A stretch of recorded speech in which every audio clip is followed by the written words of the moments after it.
अस्सलाम वालेकुम स्टूडेंट्स। आज का जो हमारा टॉपिक है वो है इंट्रोडक्शन टू सी प्रोग्रामिंग। यानी कि सी प्रोग्रामिंग में हम उसका तारफ़ कर रहे हैं और साथ साथ हम ब्रीफिंग भी देते जा रहे हैं और साथ साथ हम इसका प्रैक्टिकल भी करते जाते हैं। तो ये है कंप्यूटर साइंस क्लास 10 का पहला यूनिट्स। तो इसमें है कंपाइलर का क्या किरदार है सी प्रोग्रामिंग में।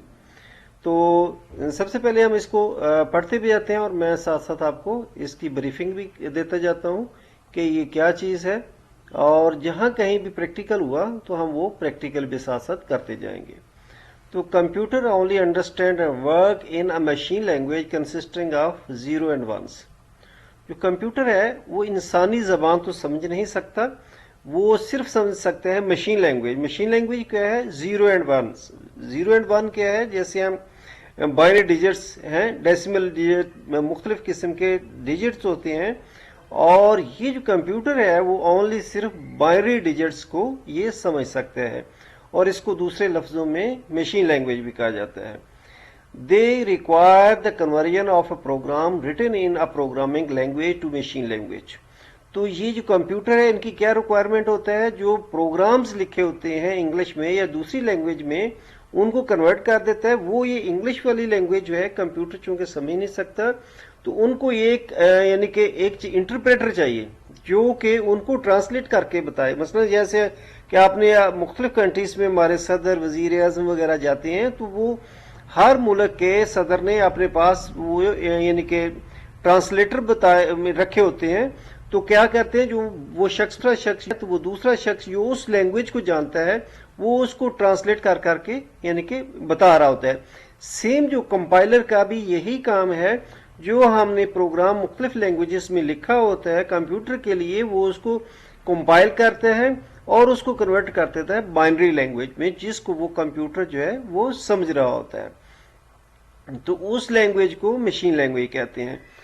इन ऑर्डर टू एग्जीक्यूट इट, ताकि वो उसको प्रोसीजर उसको रन कर सके। This is achieved using a compiler.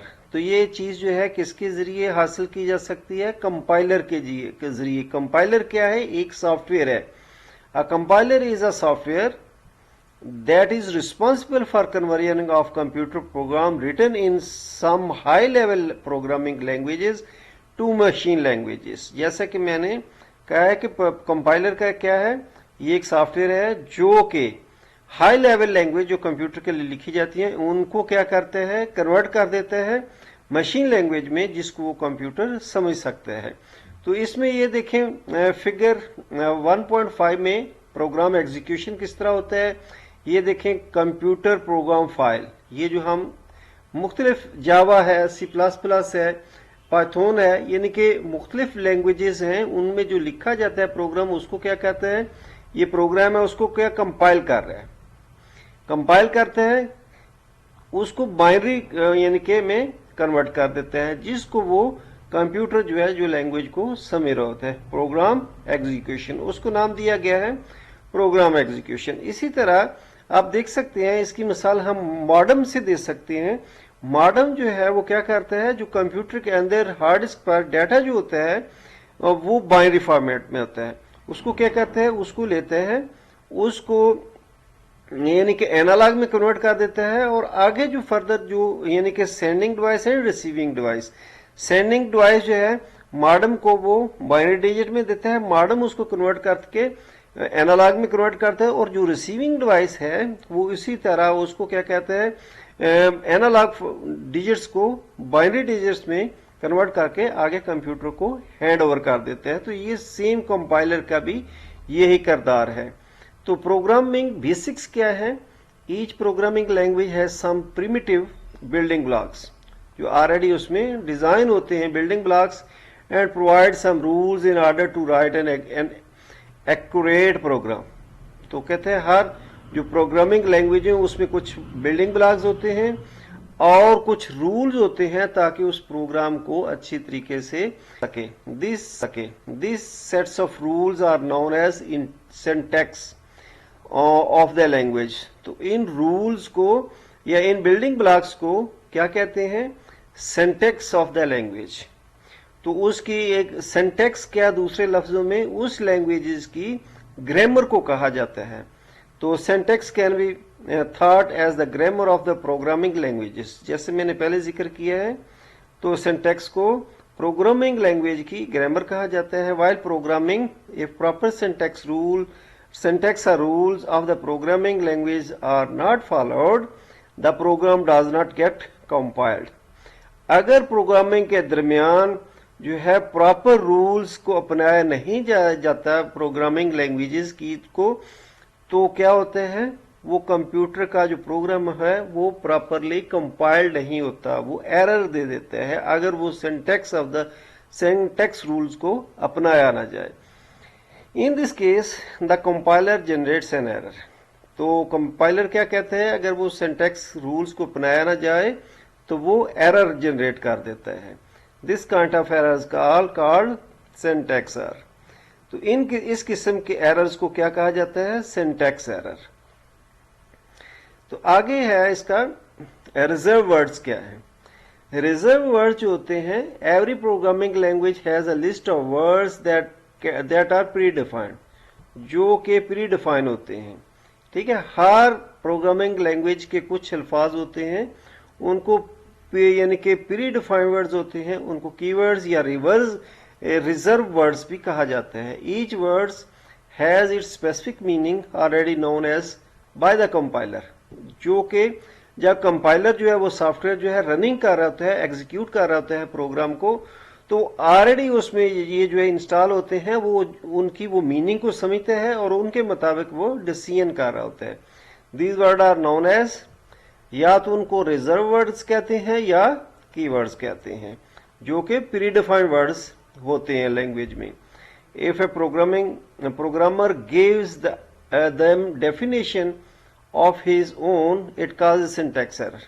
तो कहते हैं कि प्रोग्रामर जो है, जो प्रोग्राम लिखने वाला है, अगर उनको अपनी तरफ से कुछ नाम देना चाहे या वो दूसरे पर्पस के लिए इस्तेमाल करे, तो वो क्या कहेगा, वो कंपाइलिंग के दरमियान एरर दे जाएगा। तो table 1 shows the list of the reserve words in the C programming language. तो ये रिजर्व वर्ड जो है सी प्रोग्रामिंग लैंग्वेज में ये 32 है, इनकी तादाद जो होती है वो 32 है इनकी, जो रिजर्व वर्ड्स हैं सी लैंग्वेज में। तो ये है, ये टेबल दिया गया है जो रिजर्व वर्ड्स हैं। ऑटो है, double इनट, structure, so and so, ये जो सब यानी कि ये रिजर्व वर्ड्स हैं ऑफ द सी। ये एक टेबल टाइप बना हुआ है। तो यह जैसे कि लिखा है reserve words in C language. इसके आगे है structure of a C program. Structure of a C program क्या है? Structure of a C program, when we can understand the structure of a C language program by observing the program written in figure 1.2, जैसे कि वो diagram ऊपर जो है दिया गया है। We can see that the program can be divided into 3 main parts। जो प्रोग्राम है उनको हम 3 जो है मेन पार्ट्स में कर सकते हैं, उनको डिवाइड कर सकते हैं। जैसे कहते हैं लिंक सेक्शन और हेडर सेक्शन। लिंक सेक्शन और हेडर सेक्शन, किसी भी प्रोग्राम को स्टार्ट करने से पहले उसको हेडर सेक्शन लगाया जाता है। जो कहते हैं while writing program in C language we make extensive use of functions that are already defined in the language. कहते हैं जब हम प्रोग्राम को लिखते हैं सी में, तो उसके लिए हम फंक्शंस का यूज करते हैं जो कि ऑलरेडी सी लैंग्वेज में डिफाइन होते हैं। But before using the existing functions we need to include the files where these functions have been defined। तो वो कहता है हमें वो फाइल्स लिखनी पड़ती हैं जहां वो जो है फंक्शन जो है वो डिफाइन होते हैं। These files are called the header files। हम इसमें आगे इंशाल्लाह जाके ये लगाएंगे हेडर फाइल्स, कंसोल फाइल्स, तो ये आप साथ आपको ब्रीफ भी करेंगे। We include these header files in our program by writing the include statements at the top। तो हम इंक्लूड स्टेटमेंट करके इनको जो है इसमें हेडर फाइल्स को ऐड करते हैं अपने प्रोग्राम में ऑफ द प्रोग्राम। ये general structure of an include statements as follows.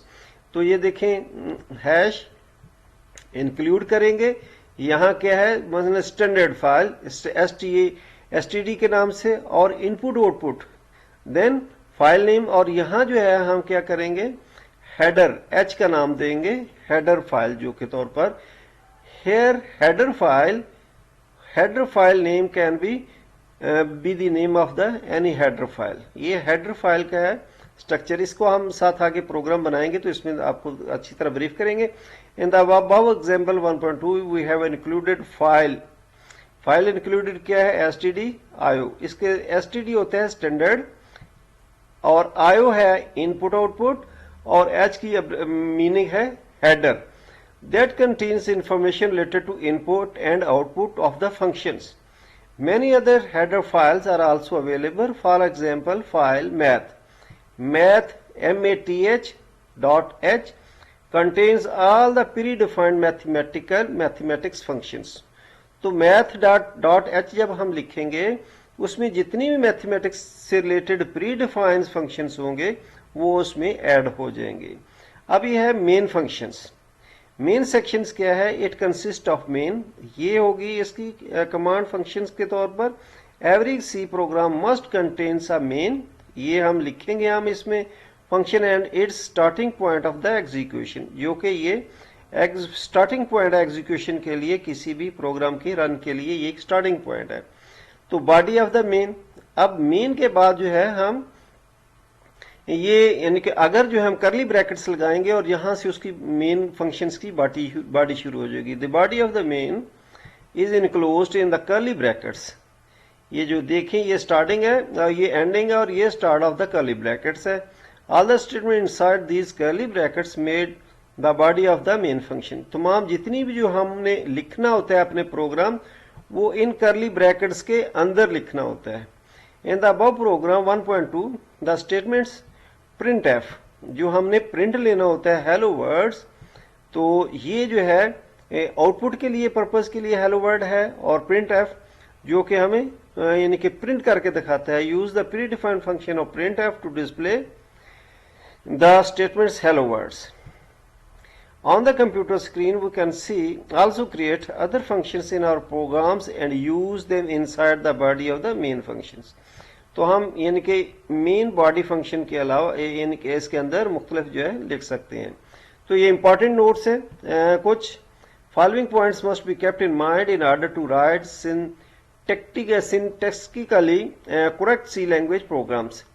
The sequence of statements in a C language program should be according to the sequence in which we want our program to be executed। जो ये मसला है कि हमने जो programme का एक sequence है उसको फॉलो करना होता है ताकि हम अपने प्रोग्राम्स को करेक्टली एग्जीक्यूट कर सकें। अगर हमने सीक्वेंस यानी कि को फॉलो ना किया हो तो हमारा प्रोग्राम जो है वो एरर देना शुरू हो जाएगा। The C language can case sensitive.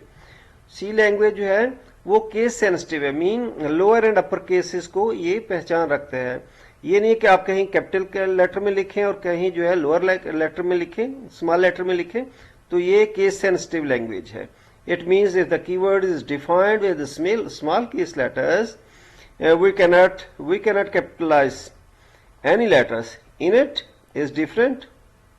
अब ये देखें आई स्मॉल है, in it is different from in it, इससे ये डिफरेंट है। यहां देखें ये आई जो है कैपिटल है और यहां आई स्मॉल है, तो ये दोनों जो है एक जैसी नहीं, ये फर्क है। Former keyword whereas letter is not.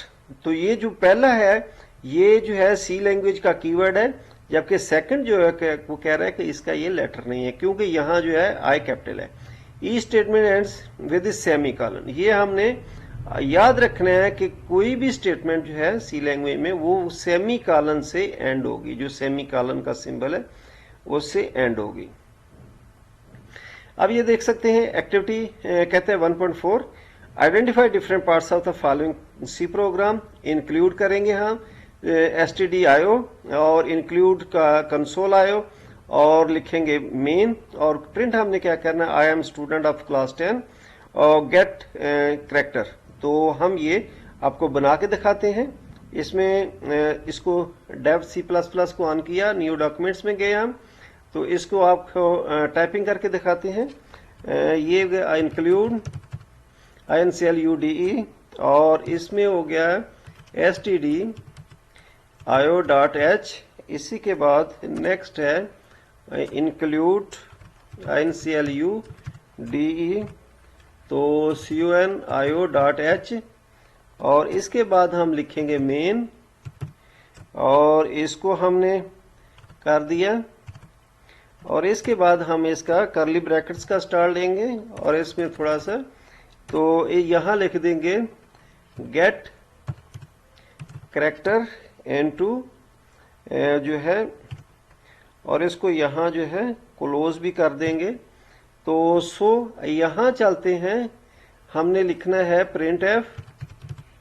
Print F क्या करेगा, और इसको colon I am a student, student, student of class 10 computer science लिख देते हैं, कंप्यूटर साइंस SCIENCE। अच्छा, तो ये हमने इसका यहाँ से इसको क्लोज भी यानी कि कर देते हैं इसका सेमी कॉलन से।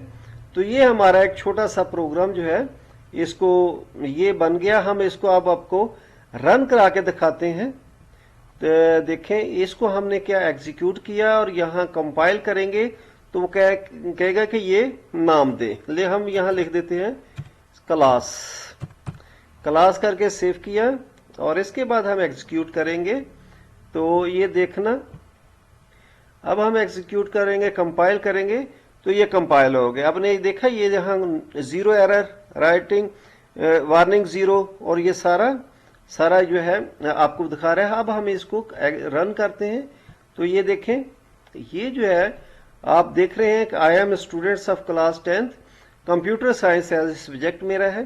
तो ये स्टूडेंट्स आज का जो हमारा टॉपिक था यहाँ तक थी एक्टिविटी। इसके बाद हम नेक्स्ट शुरू करेंगे। तो इस को लाइक करें, शेयर करें ताकि मैं आपके लिए नया जो है आगे से बनाता। हाफिज।